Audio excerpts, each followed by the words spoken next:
오늘 말씀의 제목은 신분과 체질입니다. 우리가 이제 7월 키워드가 복음 체질이죠.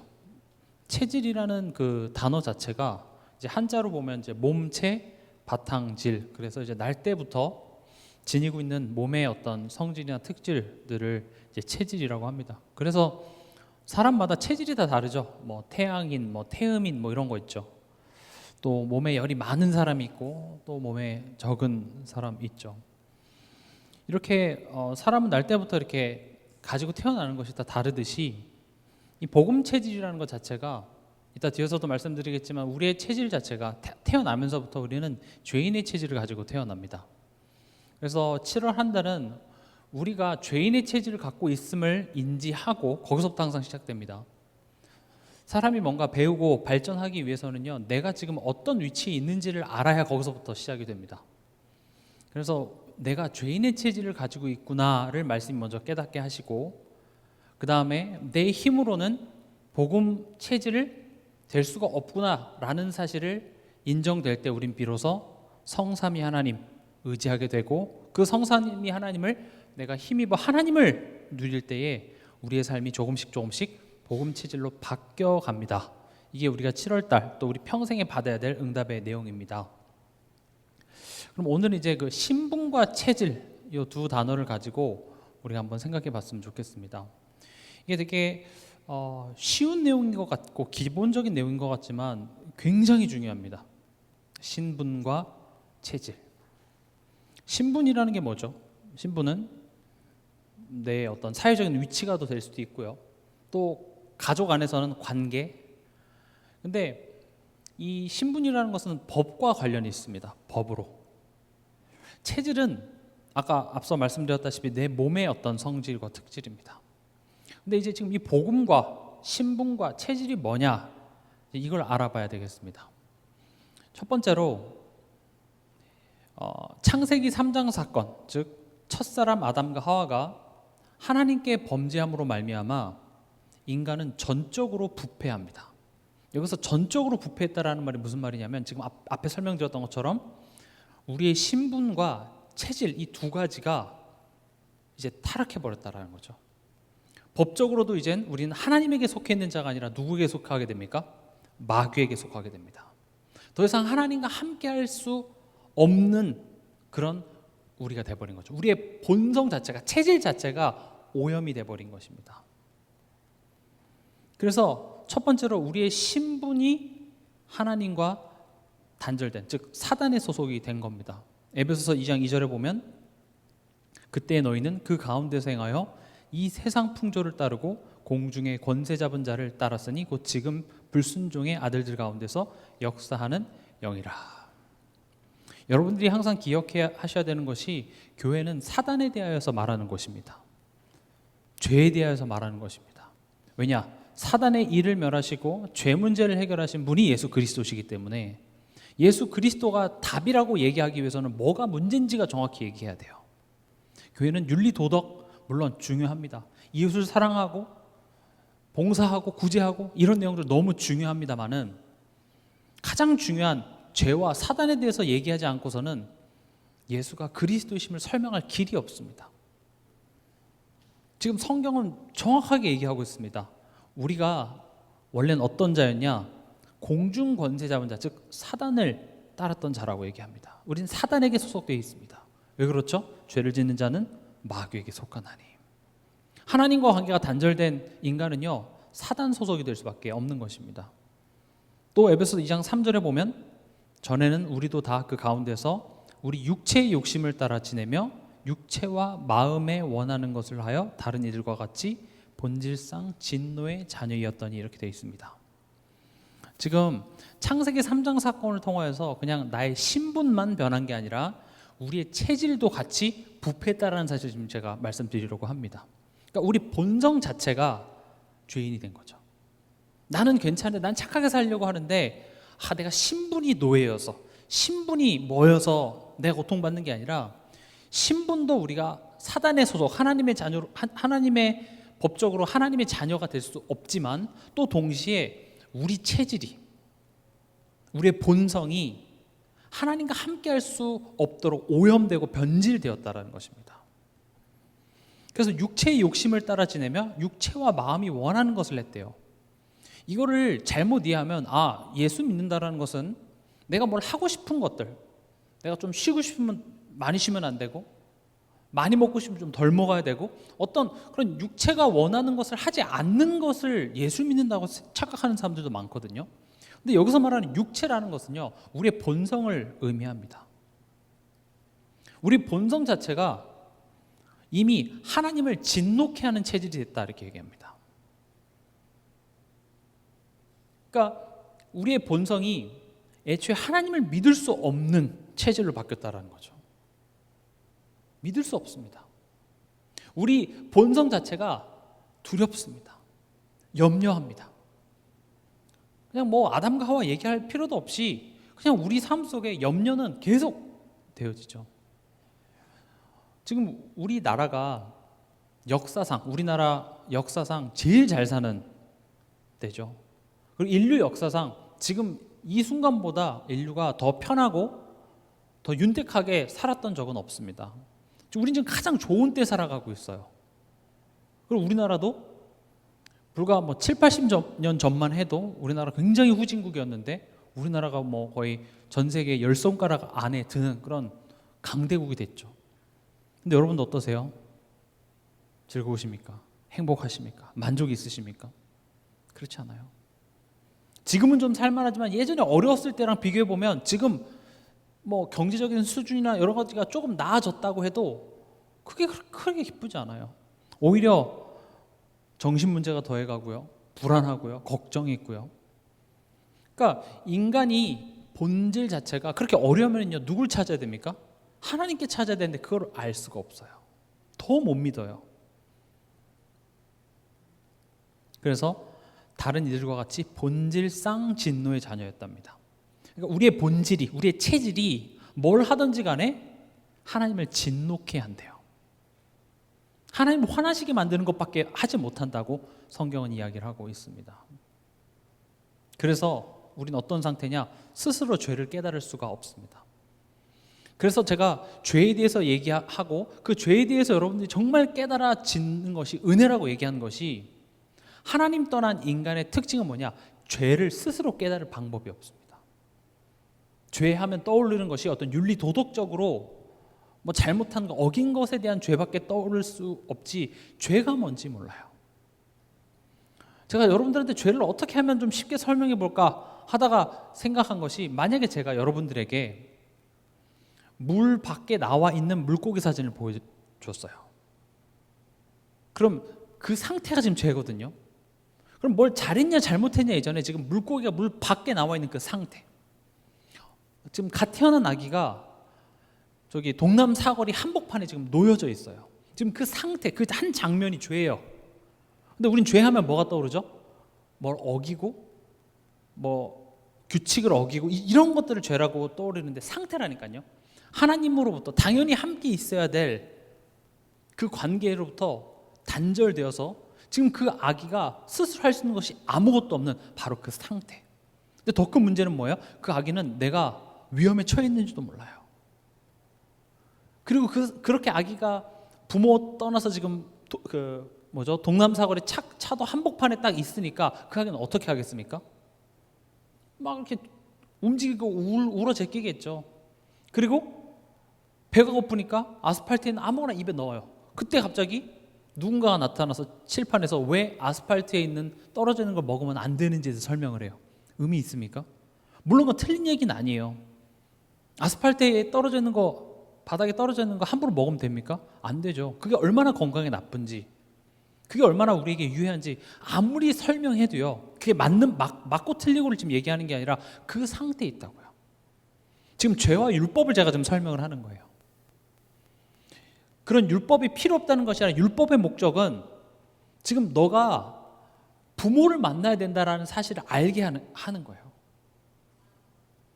우리 삶 속에 죄라는 것은요, 내가 하나님과의 관계가 끊어졌다는 것을 죄라고 해요.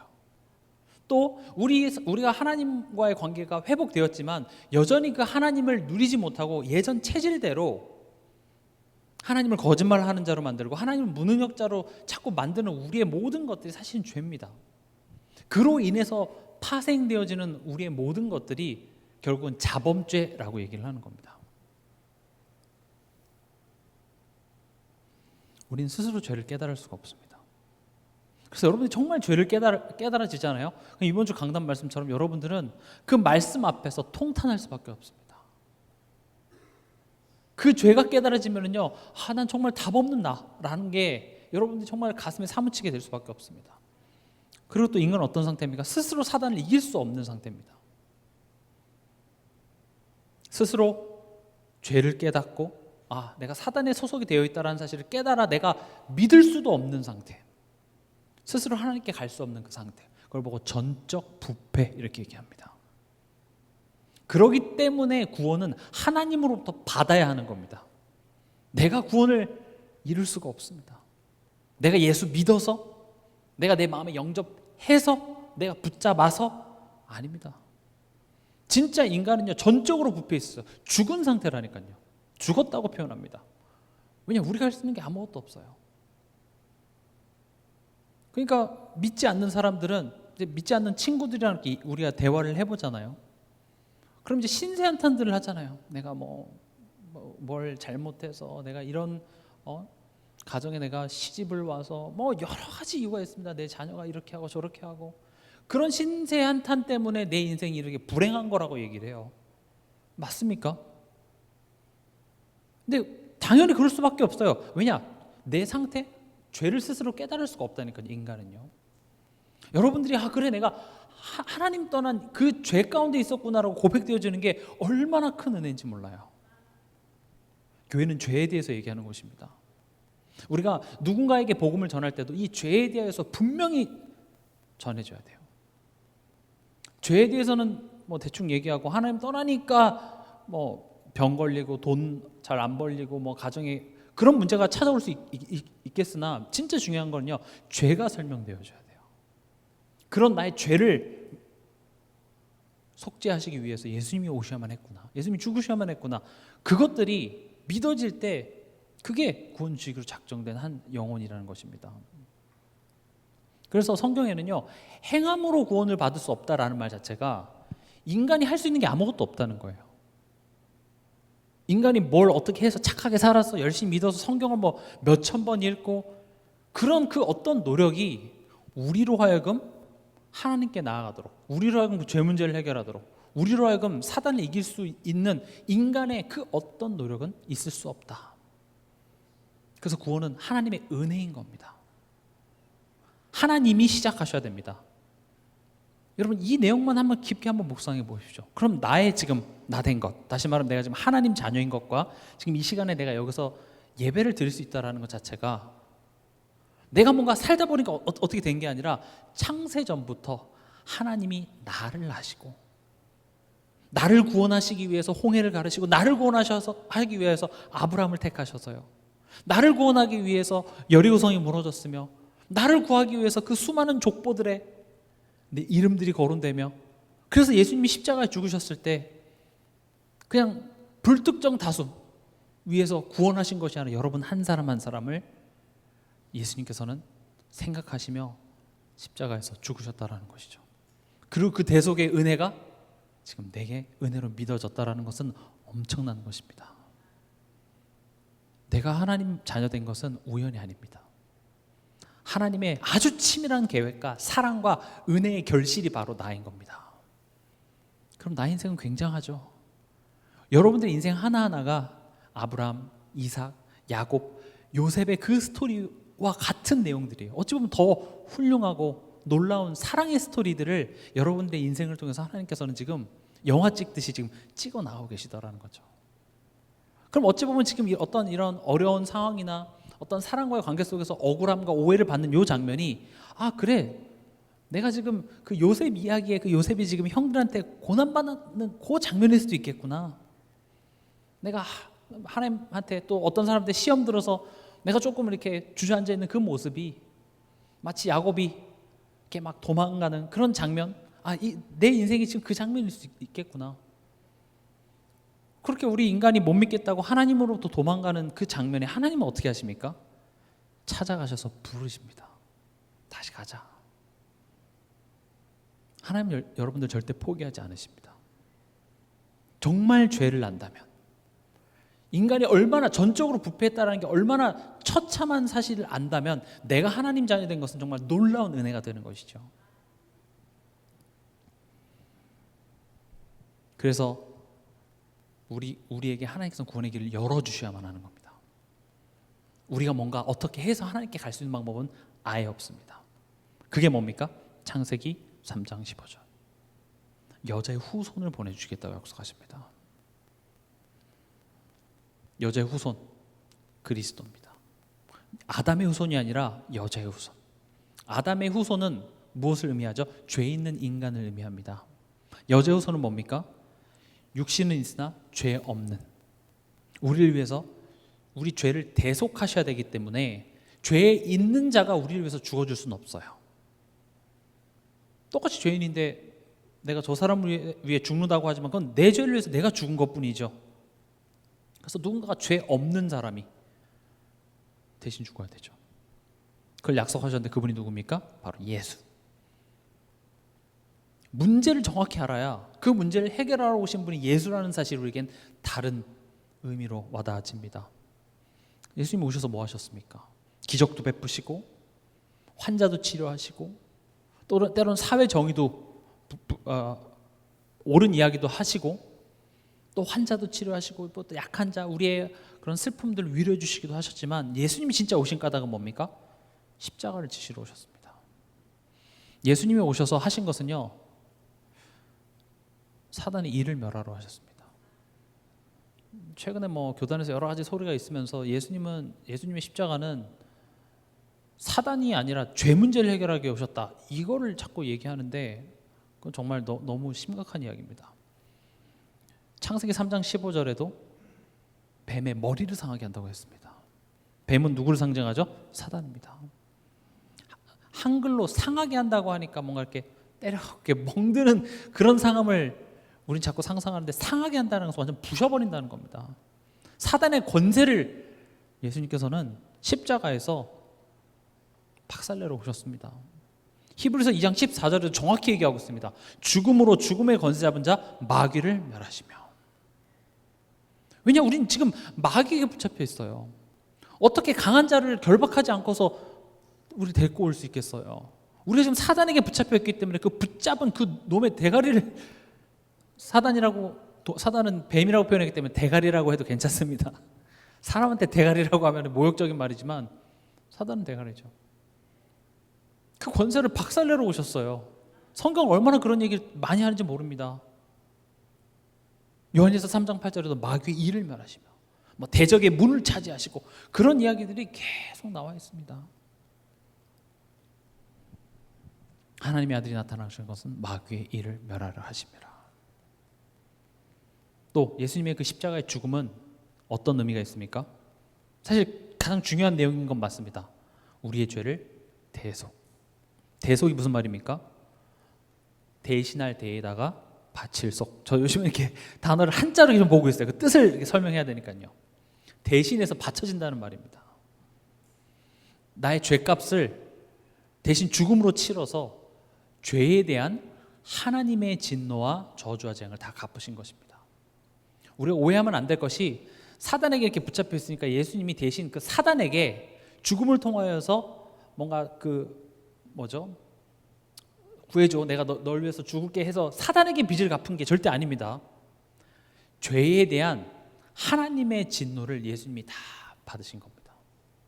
또 우리가 죄를 졌기 때문에 그 죄에 대한 책임은 누구에게 있습니까? 누구에게 있습니까? 우리에게 있습니다. 그래서 하나님이 죄에 대하여서 그 저주와 책임과 진노를 예수님에게 싹 다 쏟으십니다. 그리고 예수님은 그것을 십자가에서 다 겪어내십니다. 마태복음 20장 28절에 내가 온 것은 섬김을 받으러 오는 것이 아니라 도리어 섬기라고 우리를 위해서 대속물이 되어주시기 위해 오셨다라고 되어 있습니다. 예수님의 그 십자가의 여정을 보면은요, 우리 인간이 저지른 그 모든 죄에 대한 것들을 다 치르십니다. 예수님이 제자들에게 배신을 당하십니다. 그것은 우리가 하나님을 배신하고 첫사람 아담이 했던 그 범죄의 내용들을 예수님이 다 하나씩 다시 되돌려 놓는 그것이 십자가의 내용들입니다. 나무에 선악과를 먹었기 때문에 예수님이 다시 거기 나무에 달리십니다. 아담의 옆구리로부터 나왔던 하와로부터 시작된 범죄이기 때문에 예수님이 옆구리에 창을 찔리십니다. 우리 인간의 지은 범죄함으로 말미암아 그 저주와 재앙의 상징인 가시관을 머리에 쓰십니다. 구약의 모든 내용들이 예수님이 그냥 로마 군사들이 화가 나가지고 그냥 즉흥적으로 예수님을 고문해 해서 그냥 찔리시고 채찍에 맞는 게 아니라 그 모든 것들은 다 예언이 돼 있어요. 왜냐? 우리가 받아야 될 죄악이에요. 우리의 죄책입니다. 내가 선악과 따먹었냐? 그런 차원이 아니라 우리가 똑같아요. 우리가 아담이에요. 우리가 하와예요. 우리가 매 순간순간마다 그냥 무심코 내가 염려하고 무심코 걱정하고 무심코 그냥 내 하루 살아가면서 하나님 없이 살아가는 그런 모든 순간들이 사실은 예수님이 당하신 그 모든 죄책의 이유가 되는 거예요. 로마서 3장 우리 한번 같이 찾아보겠습니다. 로마서 3장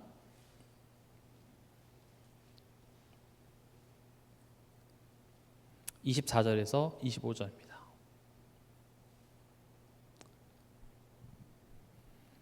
같이 읽겠습니다.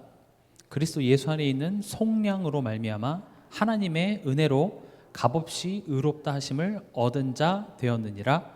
이 예수를 하나님이 그의 피로써 믿음으로 말미암는 화목제물로 세우셨으니 이는 하나님께서 길이 참으시는 중에 전에 지은 죄를 간과하심으로 자기의 의로우심을 나타내려 하심이니. 그럼 그리스도 예수 안에 있는 속량으로 말미암아가 무슨 말인지 아시겠죠? 예수님이 십자가에서 죽으심으로 말미암아 우리 죄값을 대신 치러주심으로 말미암아, 내가 열심으로 말미암아, 내가 믿음으로 말미암아가 아니라 예수의 속량으로 말미암아 하나님의 은혜로 값없이 의롭다 하심을 얻은 자 되었다고 되어 있습니다. 우리가 의롭게 살아서 의로워지는 게 아닙니다. 어떤 시험, 자격증 시험을 봐서 80점 넘어서 의롭다 함을 얻은 게 아니라 예수님의 속량으로 말미암아 우리가 의롭다 함을 얻은 겁니다. 그럼 뒤에서도 말씀드리겠지만 우리가 신분은 변화됐지만 사실 우리가 체질, 나의 어떤 상태는 의롭다 할 만한 자격이 안 되는데 예수님으로 말미암아 그렇게 됐다라는 거죠. 이해되십니까? 아주 값싼 예화를 들면 예수님이 나가면서 계산하신 거예요. 아주 고급 레스토랑에 가서 나는 그걸 지불할 능력이 안 돼요. 근데 예수님 나가면서 계산하신 거예요. 뷔페, 호텔 뷔페 이런 거 비싸죠. 저도 호텔 뷔페 이런 거 안 먹어봤는데 나가면서 호텔 뷔페를 딱 계산하시니까 어때요? 나는 그 내 능력이 없어요. 근데 계산하셨으니까 이 안에 있는 모든 음식은 어때요? 마음껏 내가 먹을 수 있어요. 나는 능력이 안 되지만. 지금 그걸 얘기하는 겁니다.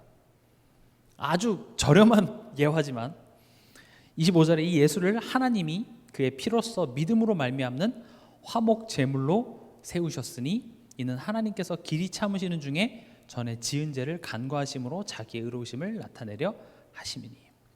화목 제물입니다. 화목은 하나님과 우리 사이의 관계를 화목하게 한다. 우리 화목한 가정을 했을 때 그 화목이라는 단어 있잖아요. 하나님과 우리 사이가 원래는 원수되었고 함께 할 수 없었습니다. 그런데 이 예수를 제물로서 하나님과 우리 사이의 관계를 화목하게 하셨다라는 겁니다. 그리고 죄를 간과하셨다라는 것은 우리 죄를 용서하셨다라는 겁니다. 그래서 예수님으로 말미암아 우리의 죄를 사해 주셨다라는 것입니다. 그리고 요한복음 1장 12절에 영접하는 자 곧 그 이름을 믿는 자에게는 하나님의 자녀가 되는 권세를 주셨으니. 여기서 그 이름을 믿는다라는 것은 그 앞에 지금 제가 얘기한 바로 그 이름이 누굽니까? 예수가 마귀의 일을 멸하시고 죽음으로 죽음의 권세 잡은 자 마귀를 멸하시는 그 이름, 나를 위하여서 십자가에서 내 죄를 속량하신 그 이름, 그분이 누구라고 믿는 자요? 예수라고 믿는 자는 어떻게 됩니까? 하나님의 자녀라는 법적 신분을 얻을 만한 권리가 예수께 있다는 겁니다.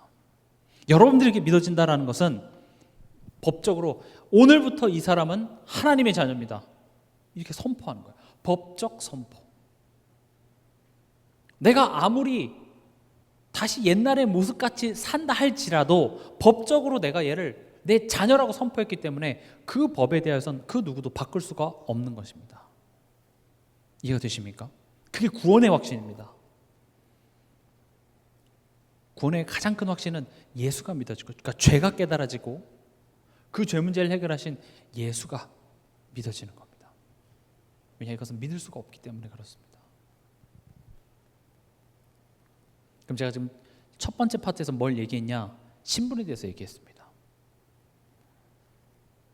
우리가 하나님을 떠났을 때 전적 부패라는 것은 신분과 우리의 체질이 다 변질되었다라는 것인데, 예수님의 십자가로 말미암아 우리의 신분을 하나님의 자녀로 회복시켜 주셨어요.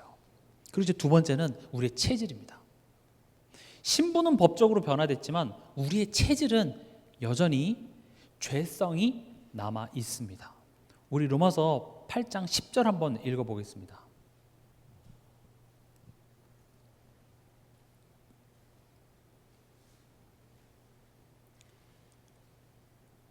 같이 읽겠습니다.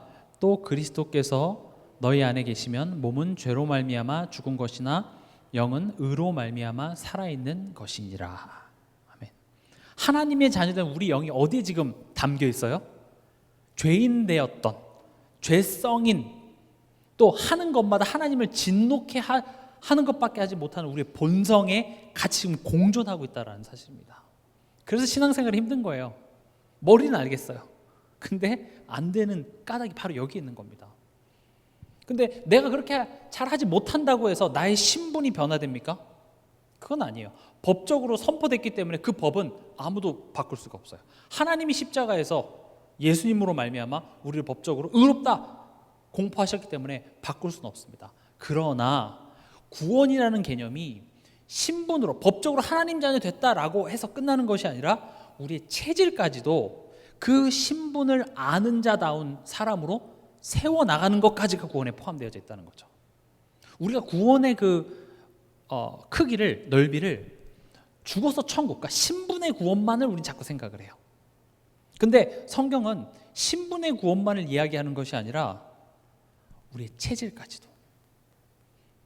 창세기를 보면 아브라함, 이삭, 야곱, 요셉 이런 사람들은 보면 이미 하나님이 택하신 사람들이에요. 하나님의 자녀로서 시작을 해요. 다시 말하면 신분이 구원받은 자로서 시작을 하는데 그 인생을 통해서 뭘 많이 보여주죠? 신분과 체질이 자꾸 맞지가 않아요. 부딪혀요. 그래서 우리가 방금 로마서 8장 10절을 읽었는데 11절 한번 읽어볼까요? 11절, 예수를 죽은 자 가운데서 살리신 이의 영이 너희 안에 거하시면, 그리스도 예수를 죽은 자 가운데서 살리신 이가 너희 안에 거하시는 그의 영으로 말미암아 너희 죽을 몸도 살리시리라. 지금 복음으로 말미암아 너의 영혼을 살렸잖아. 근데 그 살린 영이 너의 영혼을 살린 것처럼 너의 육신 또한도 살릴 거야. 지금 로마서 8장 그렇게 얘기합니다. 그러니까 로마서 8장은 로마서 7장에서부터 지금 이어진 내용인데, 로마서 7장에 바울이 이런 이야기를 합니다. 바울은 지금 불신자가 아니에요. 근데 지금 내 안에 두 가지 마음이 있대요. 죄를 따르고자 하는 마음과 복음, 내 하나님 자녀 이런 거 아는 마음이 내 안에서 싸우는데 누가 이겨요? 죄를 따르는 것이 이기더라라는 거죠. 지금 이 말을 하는 바울은요, 뭐 도덕적으로 윤리적으로 엄청 부패한 짓을 저지른 바울이 아니에요. 지금 로마서를 쓸 때면은 바울은요, 복음에 대한 굉장한 깊이가 있고 정말 복음을 위하여서 내 모든 것을 진짜 버리고 죽을 뻔한 그런 고비를 겪으면서 누가 봐도 야, 나는 바울처럼 살 수 없을 정도다 싶을 정도로 누가 봐도 거룩한 순교적인 삶을 사는 바울이 고백을 하는 거예요. 내 안에 두 가지 마음이 있대요. 그러면 그 마음이 지금 윤리 도덕적으로 비윤리적이고 비도덕적인 그런 차원의 이야기가 아니라 애초에 내 마음속에 염려, 걱정, 불안 이런 거는요, 인간은 어쩔 수가 없어요. 근데 정말 죄를 안다면 그게 얼마나 심각한 죄인지를 알아요. 그리고 그런 걸 하면 안 된다고 바울도 얘기하면서 내 스스로도 그런 죄성들이 나를 이기는 것을 많이 보더라는 거죠. 그래서 이렇게까지 갑니다. 오라, 이 사망의 몸에서 누가 나를 건져내랴. 바울은 죄에 대해서 계속 묵상합니다. 내가 이렇게 구원 받았음에도 불구하고 나는 죄에게 맨날 이렇게 지는 것밖에 할 수 없구나. 이게 진짜 복음을 아는 자입니다. 복음의 빛이 비춰지면 비춰질수록요, 난 하나님 자녀야, 막 떳떳하고 당당한 건 좋습니다만은 정말 그 복음의 빛 앞에 나의 더러운 것, 나의 추악한 것들이 자꾸 드러나집니다. 그 다음에 거기서 죄책감에 눌리라는 것이 아니라 바울이 오라 사망의 몸에서 누가 나를 건져내랴 하면서 누구께 갑니까? 예수께 갑니다. 그렇지. 그리스도 예수 안에 있는 자는 결코 정죄함이 없지. 예수가 십자가에서 죄 문제를 해결했는데 왜 내가 내 스스로를 내가 걱정했다고 염려했다고 내가 왜 자책하냐. 그래, 예수님이 십자가에서 죽으심으로 말미암아 나에 대한 죄값을 다 했기 때문에 나는 더 이상 죄인이 아니야. 그렇게 얘기하고 지금 밑에 계속 얘기하는. 그러나 나의 영혼을 살리신 그 성령의 능력이 나의 이런 체질까지도 하나님께서는 바꾸실 거야. 그래서 12절 13절을 보면 그러므로 형제들아 우리가 빚진 자로 돼 육신에게 져서 육신대로 살 것이 아니니라. 너희가 육신대로 살면 반드시 죽을 것이로되 영으로서 몸의 행실을 죽이면 살리니. 그러니까 우리가 이런 12절 13절 이런 걸 읽는 걸 별로 안 좋아해요. 그렇잖아요. 막 육신 뭐 행한다 이런 말에 막 알러지 반응이 있어요. 행하는 건 아니야. 왜냐? 의인은 믿음으로 산다 그랬어. 행위는 안 돼. 행위는 틀렸어. 믿음은 행위의 반대말이 아닙니다. 지금 앞서 제가 설명드렸던 것처럼 구원을 설명하는 데 있어서 행위는 뭘 의미하죠? 인간의 노력과 방법이에요. 그럼 행위로서 구원 받을 수 있습니까? 절대 없어요.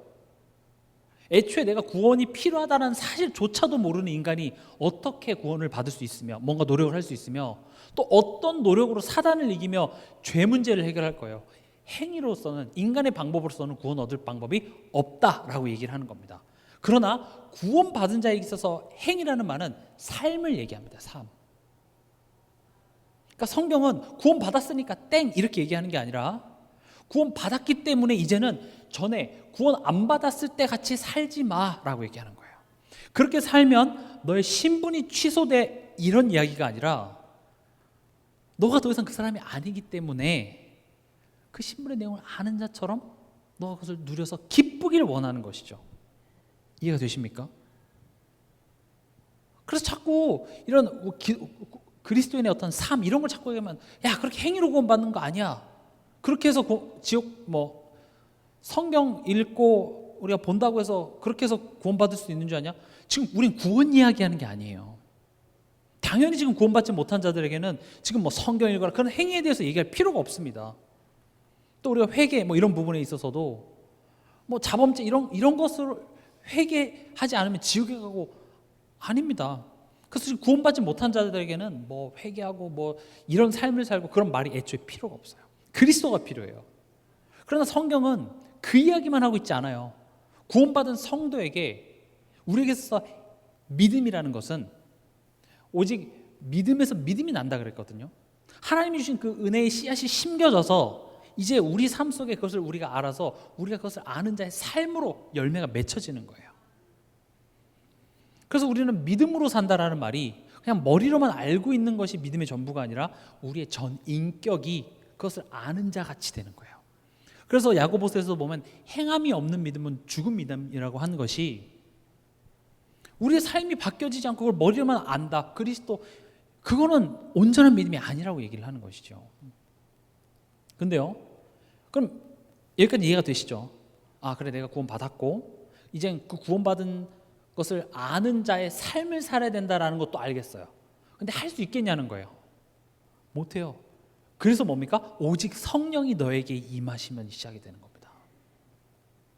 14절에 무릇 하나님의 영으로 인도함을 받는 사람은 곧 하나님의 아들이라.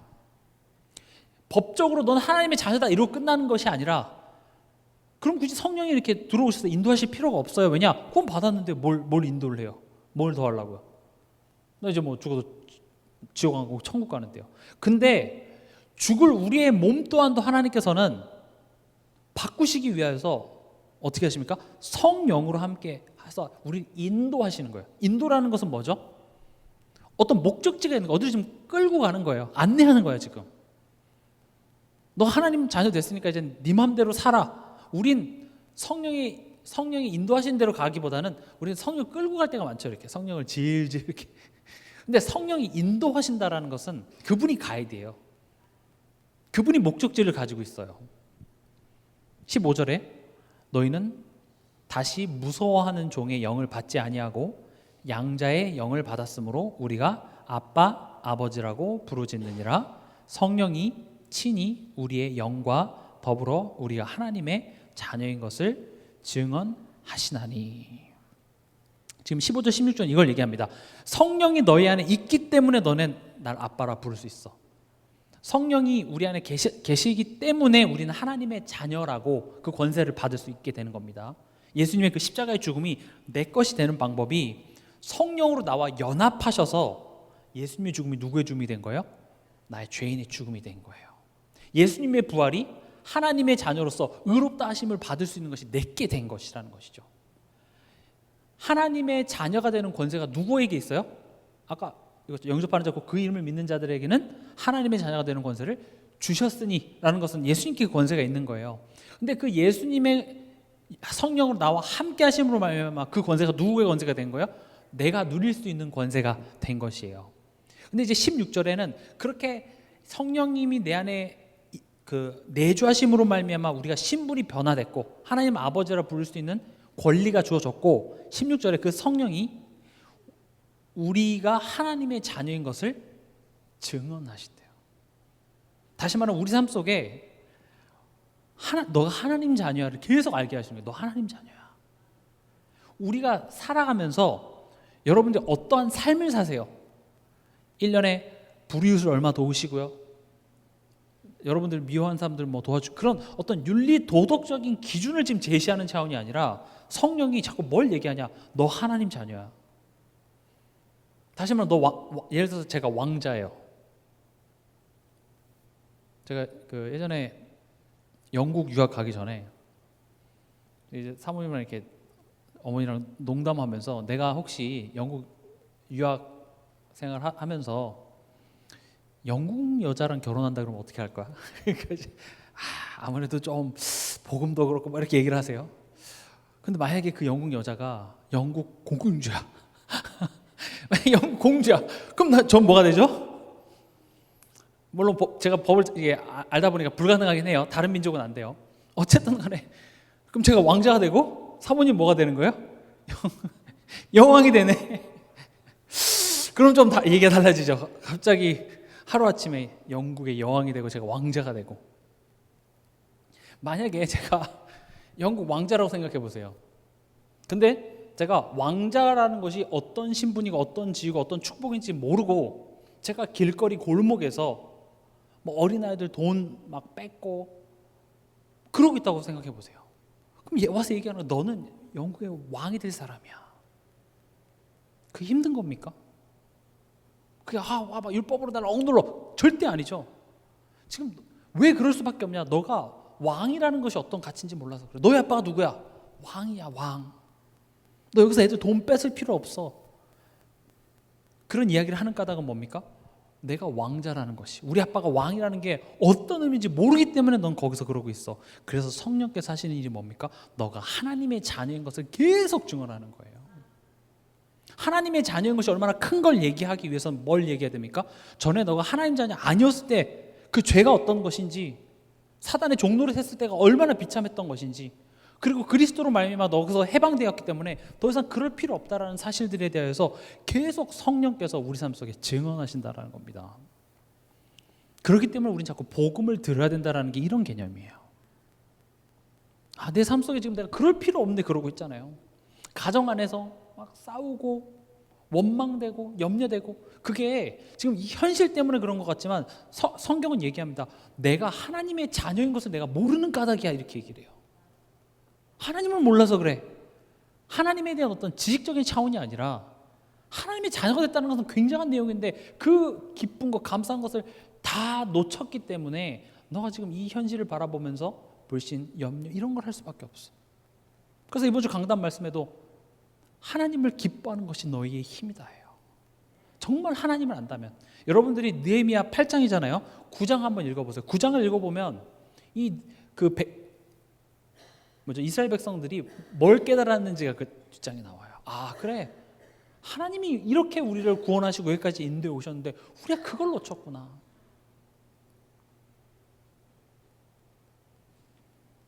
그러니까 이제 우리 삶 속에 그걸 깨닫게 하시기 위해서 때로 뭐가 허락된다고 얘기합니까? 17절 18절 한번 읽어보겠습니다.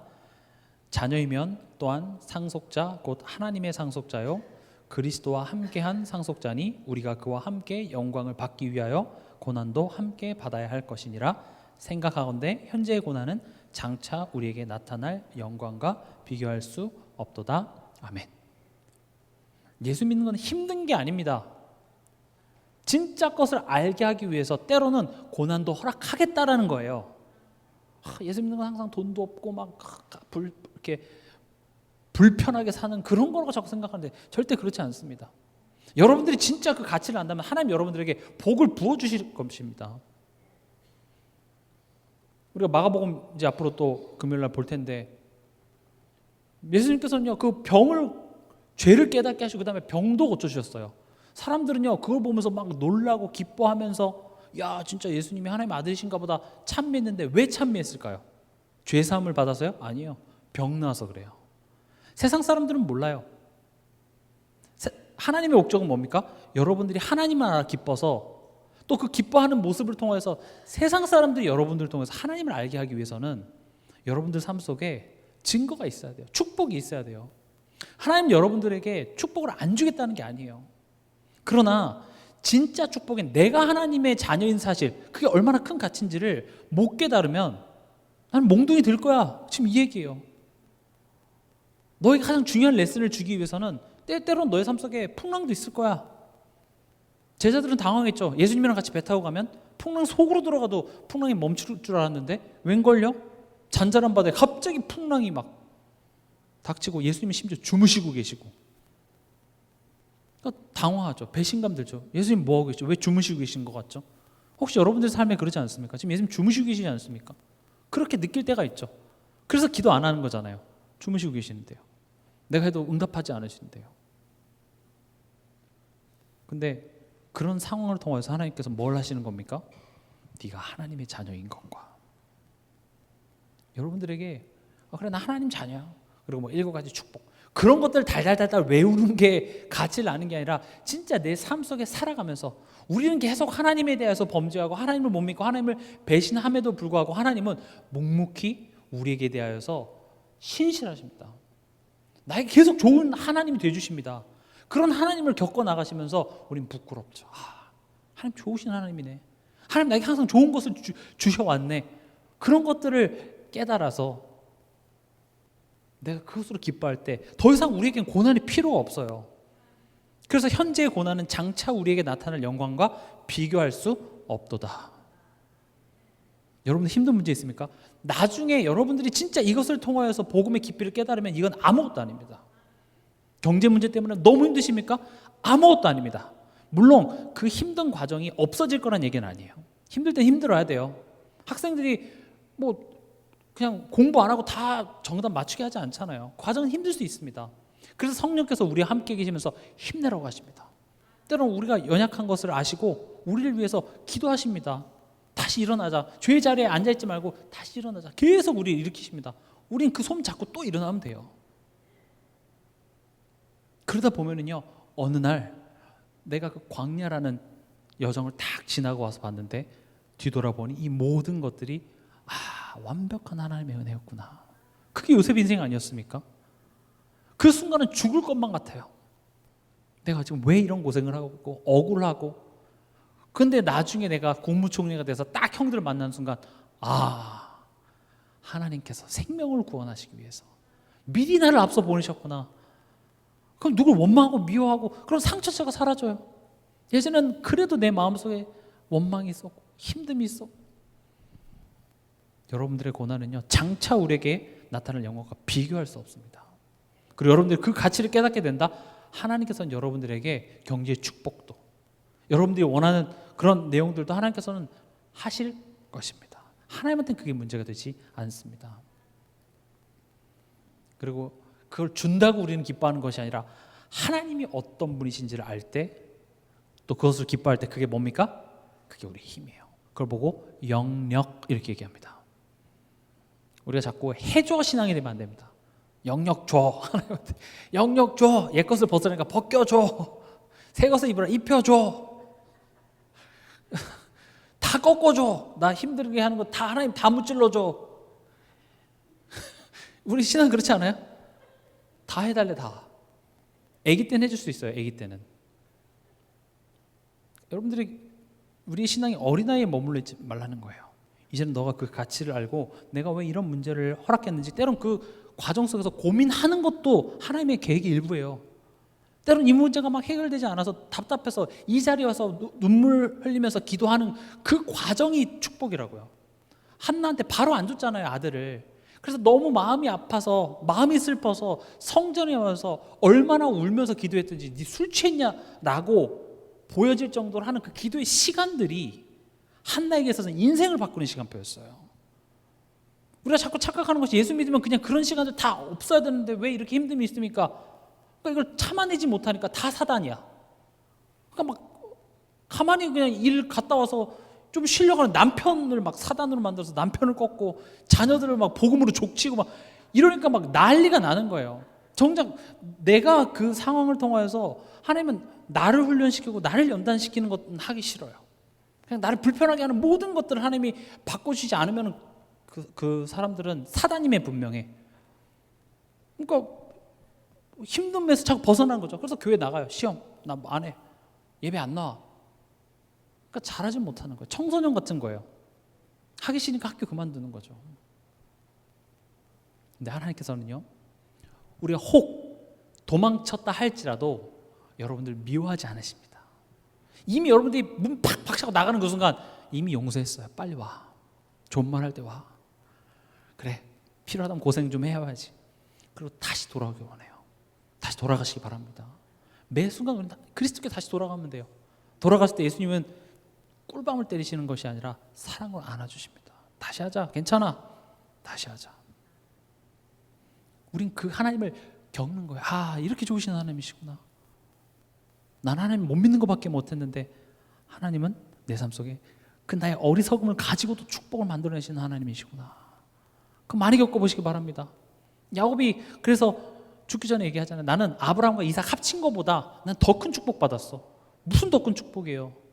아니, 내가 하나님 속을 좀 많이 썩였어. 내가 하나님한테 매를 좀 많이 맞았어. 하나님이랑 치고받고 많이 했어. 그러다 보니 내가 하나님의 마음에 대해서 내가 진짜 많이 알게 됐더라. 하나님 진짜 좋으신 하나님이야.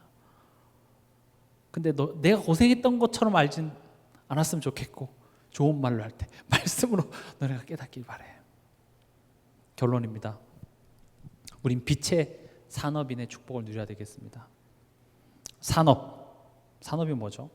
무언가를 만들어서 가치를 창출해내는 사람입니다.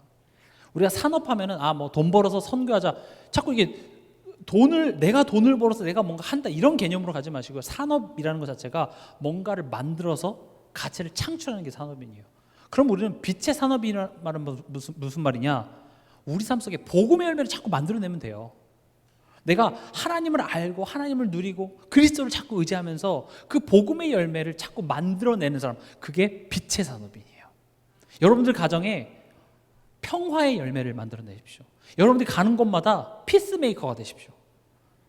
남들을 용서하고 말 한마디라도 그 사람들을 살리는 말이 어디서 나오냐? 하나님과의 관계.